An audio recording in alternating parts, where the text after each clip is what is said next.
carnaval que m'estime qui quand même bien passé. Nous avons des détails sous chiffres, sous nombre exact, soit de blessés, soit de participants, soit ça carnaval l'a rapporté nous. Mais en gros, nous avons dit que l'événement bien passé.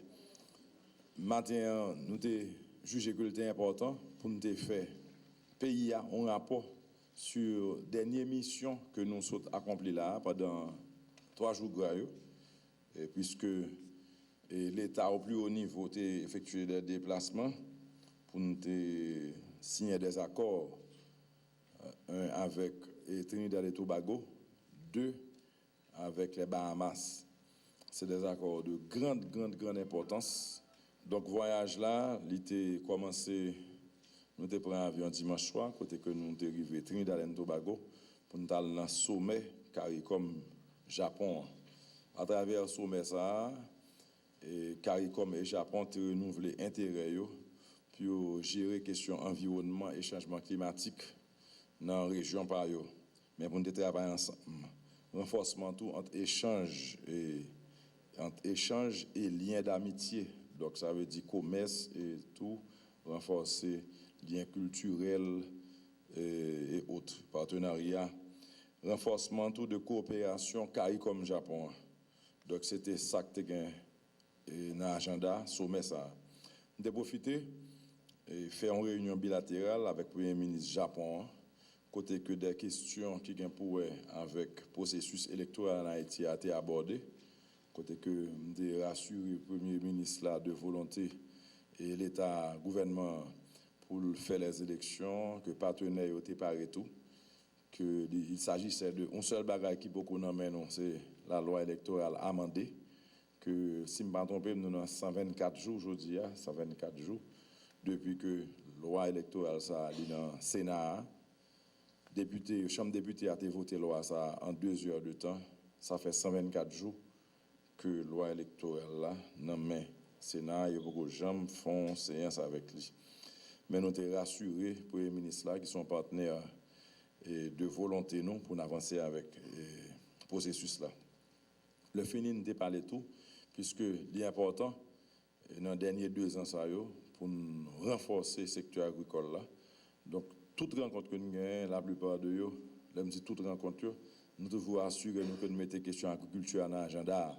Parce que l'on parle de création de richesse, l'on parle de création d'emplois, et l'on parle de possibilités pour réduire la dépendance, en augmentant les exportations, réduisant les importations. Il s'agit de commencer à produire des bagailles localement.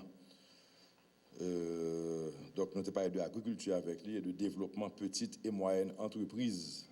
Joindre moyens pour petites entreprises, joindre financement pour qu'ils soient capables de renforcer le commerce industriel. Nous avons fait ensuite une réunion bilatérale, toujours le même jour, avec le Premier ministre Trinidad et Tobago. Là, nous avons signé un protocole d'accord sur l'affaire énergie. Ça fait plus de 2 ans que nous sommes en discussion avec Trinidad et Tobago. Et accord ça a pour avec construction et gestion de facilités portuaires pour le stockage et la distribution des produits pétroliers modernes à Miragouane dans le département des NIP. Et nous avons fait un amendement et à accord ça, nous avons élargi à tout pays, selon côté que nous jouons qui est disponible et selon besoin et tout. Donc, nous avons parlé de construction et gestion de facilités portuaires pour stockage et distribution de produits pétroliers modernes à Miragouane et dans le département des NIP.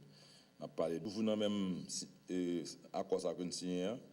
Il y a une question exploration et recherche pétrolière en Haïti.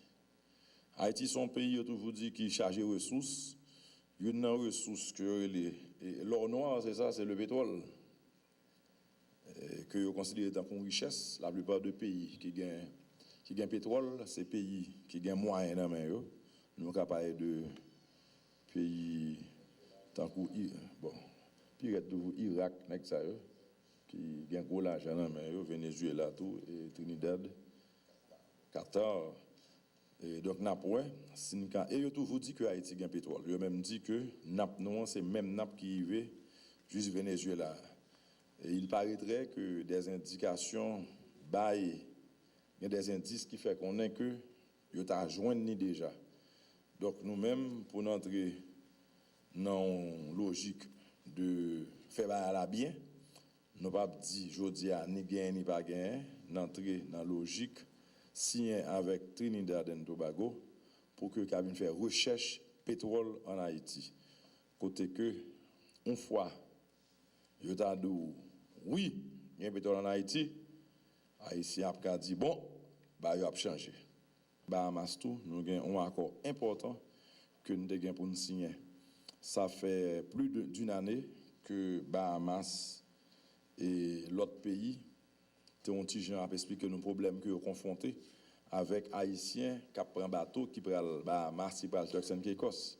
Donc ça me proposé, au lieu de mettre 230 millions de dollars pour protéger côté, on fait des grands projets d'investissement, par exemple dans le nord-ouest, côté que la plupart du temps, moun kal Bahamas, c'est du nord-ouest que vous quittez. On prend même comme ça, on investit dans banane, dans patate, dans yam, dans maïs, dans cacao. On fait des barrages sous trois rivières pour nous capables de faciliter l'irrigation, créer travail là, ok? Haïtien pas prendre bateau encore. Haïtien vient un producteur qui travaille, la fait banane et puis qu'on a demandé Bahamas pour acheter banane ça en nous encore. Vous d'accord? Donc nous sommes partis avec quelques membres du secteur privé qui en partenariat tout déjà avec l'État, côté que l'État a fait 20 terres, près de 1000 hectares terre, il a travaillé sur faire banane pour nous. Donc il s'agissait pour nous vendre un marché pour eux, pour que nous créions richesse dans la zone ça yo. Et donc nous avons fait un tripartite entre Turks and Caicos qui a même problème haïtien qu'envahir. Et nous avons signé avec Turks and Caicos, son bail cap travail, n'a fait très bientôt, puis venir investir ici. Mais Bahamas déjà d'accord, donc nous signons encore cadre de coopération et qui parle de l'établissement modalité protection réciproque d'investissement. Si vous investir ici, il faut couvrir. Donc nous avons parlé de ça. Ensuite, échange régulier d'informations sur la situation économique générale, y compris politique gouvernementale concernant commerce et investissement et ouverture de marché, possibilité de joint venture, partenariat entre le secteur privé et deux pays. Et dans ce sens, nous avons fait une rencontre avec le secteur privé haïtien qui est déplacé et le secteur privé et Bahamas. Là. Pour nous définir une politique pétrolière, il faut que nous ayons une idée de qui ça potentiel là est. Et souvent, on a dit qu'il y a un pétrole dans le pays, etc. Nous n'avons pas d'informations. Et donc là, nous avons besoin d'une information qui est suffisamment bien équilibrée, bien balancée pour bailler l'État outils pour le prendre décision en connaissance de cause. Et maintenant, sous question de tarification produits Trinidad par rapport au Venezuela, nous pouvons véritablement engager procédure d'achat de produits de Trinidad. Mais il ne faut pas oublier que Trinidad et Haïti ont fait partie de les CARICOM, qui ont un marché commun régional. Ils ont un ensemble d'avantages réciproques que ça doit permettre que nous joignent, y compris par rapport à des tarifs qui t'a sous-produit ça, qui t'a censé tomber, qui t'a fait que vos produits viennent dans de meilleures conditions de prix. Mais pour l'instant, nous n'avons pas d'informations très précises que nous avons. Seul ça nous a dit, pas mal de prix dans le pays, après un grain de prix, parce que nous connaissons un produit qui généralement géré, son produit qui côté prix à lui-même, réglementé par l'État, comme il fait à travers la planète. Donc là, pas de problème pour consommateurs eux-mêmes, mais en ce qui concerne achat produits ça, pour gagner des procédures pour le mettre en place, qu'on prend au courant de lui, le ça pas le fait. Pour l'instant, pour gagner information sur prix, mais il prend au bénéfice de la collectivité. Haïti a besoin de poursuivre recherche sur ressources pétrolières qui existaient dans le pays.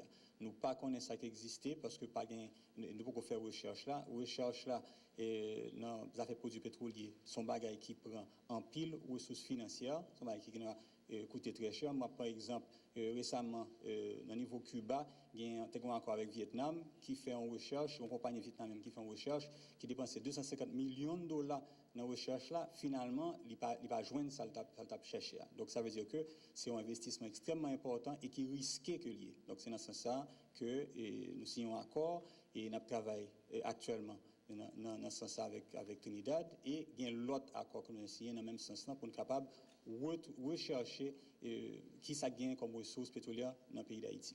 Et donc, reste là, je pense que le ministre a bien couvert les question qui gagne, c'est que je dis là, avec Venezuela, nous avons un quota que Venezuela a accordé nous, qui c'est à peu près 14 millions de barils, 14 000 barils par jour de produits pétroliers. Et je dis à là, Haïti a approché en consommation d'environ 20 000 barils par jour. Donc, différence là, nous avons besoin de continuer à acheter. Au lieu que nous acheter n'importe qui fournisseur, ça de manière aléatoire, ça les marchés spot et le marché libre, eh bien, mieux que nous ayons un partenariat dans lequel Haïti sont partenaires ensemble avec Trinidad, donc un partenaire commercial pour que nous acheter ça et vendre sur le marché. Donc, c'est engagement ça que nous prenons déjà à travers accord ça et nous pourrons entrer dans le détail d'exécution encore là au fur et à mesure.